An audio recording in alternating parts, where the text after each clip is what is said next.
ನಮಸ್ತೆ, ನಾನಿವತ್ತು ಬೇಸನ್ ಲಡ್ಡು ಮಾಡ್ತಾ ಇದ್ದೀನಿ. ಅದಕ್ಕೆ ಬೇಕಾಗಿರುವ ಸಾಮಗ್ರಿಗಳು: ಕಡಲೆ ಹಿಟ್ಟು, ತುಪ್ಪ, ಗೋಡಂಬಿ, ಸಕ್ಕರೆ ಪೌಡರ್. ಮೊದಲಿಗೆ ತುಪ್ಪದಲ್ಲಿ ಚೆನ್ನಾಗಿ ಫ್ರೈ ಮಾಡ್ಕೊಳ್ಳೋಣ ಹಿಟ್ಟನ್ನು. ಈಗ ಮೊದಲಿಗೆ ನಾನು ತುಪ್ಪ ಹಾಕೊಂಡ್ಬಿಡ್ತೀನಿ.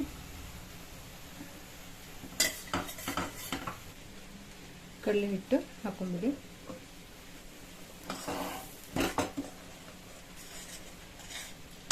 ಮೀಡಿಯಂ ಫ್ಲೇಮ್ ಇಟ್ಟು ಹಿಟ್ಟನ್ನು ಹುರ್ಕೊಳ್ಳಿ. ಸ್ವಲ್ಪ ನೋಡ್ಕೊಂಡು ಹಾಕೋತೀನಿ ನಾನು ಹಿಟ್ಟನ್ನು.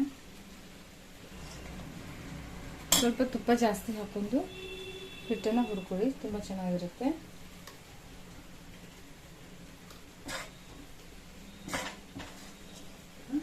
ಎಲ್ಲ ಕಡೆ ಚಮಚದಿಂದ ಕೈ ಆಡಿಸ್ಕೊಂಡ್ಬಿಡಿ, ಇಲ್ಲಾಂದ್ರೆ ಏನಾಗುತ್ತೆ, ತಳ ಹತ್ತು ಬಿಡುತ್ತೆ.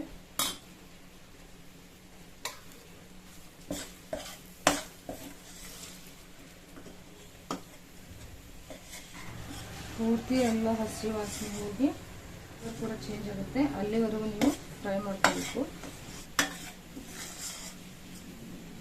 ಚೆನ್ನಾಗಿ ಮೀಡಿಯಂ ಫ್ಲೇಮ್ ಇಟ್ಕೊಂಡು ಹುರ್ಕೊಂಡ್ಬಿಟ್ರೆ ಲಡ್ಡು ರೆಡಿನೇ ಆಗೋಗ್ಬಿಡುತ್ತೆ.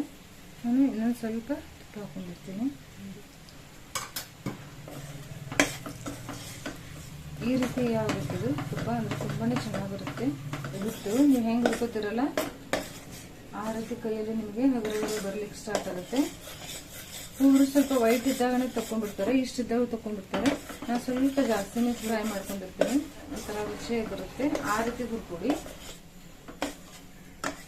ಇದು ಆರೋ ತನಕ ಸ್ವಲ್ಪ ಟೈಮ್ ತಗೊಳುತ್ತೆ. ಹುರಿಯೋದಕ್ಕೆ ಏನಾಗುತ್ತೆ, ತುಂಬ ಬೇಗನೆ ಫ್ರೈ ಮಾಡ್ಕೊಂಡಿದ್ದೀನಿ ನೋಡಿ. ಈಗ ಇದು ರೆಡಿ ಆಗಿದೆ. ಈಗ ನಾನು ಸ್ಟೋವ್ ಆನ್ ಮಾಡ್ಕೊಂಡ್ಬಿಡ್ತೀನಿ. ಇದು ಕಂಪ್ಲೀಟ್ ಆಗಿ ನೀವು ತಣ್ಣಗಾಗಿ ಗಟ್ಟಿ ಆಗಬೇಕು.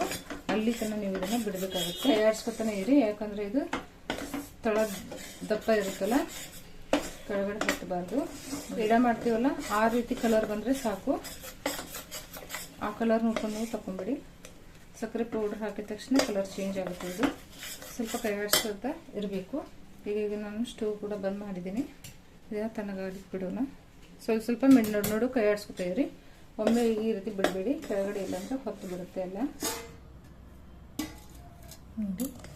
ಈಗ ಇದು ಗಟ್ಟಿಯಾಗಿದ್ದೀರ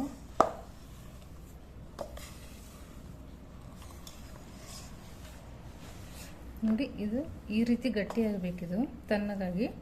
ಬಿಸಿ ಇದ್ದಾಗ ನೀವು ಸಕ್ಕರೆ ಪೌಡ್ರ್ ಹಾಕೋಬೇಡಿ. ಬಿಸಿ ಇದ್ದಾಗ ನೀವು ಸಕ್ಕರೆ ಪೌಡ್ರ್ ಹಾಕೊಂಡ್ರೆ ಎಲ್ಲ ಕರಗಿ ಬಿಡುತ್ತೆ. ಈ ರೀತಿ ಗಟ್ಟಿ ಆಗಬೇಕಿದೆ ನಿಮಗೆ. ಈಗ ನಾವು ಇದಕ್ಕೆ ಸಕ್ಕರೆ ಪೌಡರ್ ಹಾಕೊಂಡ್ರೆ ನಡೆಯುತ್ತೆ. ಈಗ ಹಾಕೊಂಡ್ಬಿಡೋಣ. ಸಕ್ಕರೆ ಪೌಡರನ್ನು ನೀವು ಟೇಸ್ಟ್ ಮಾಡಿ ಹಾಕೊಂಡ್ಬಿಡಿ.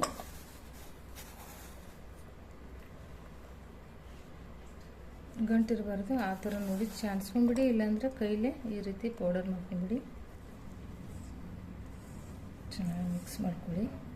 ಇನ್ನೊಂದು ಸ್ವಲ್ಪ ಸಕ್ಕರೆ ಬೇಕು, ಚೆನ್ನಾಗಿ ಹಾಕೊಂಡ್ಬಿಡ್ತೀನಿ.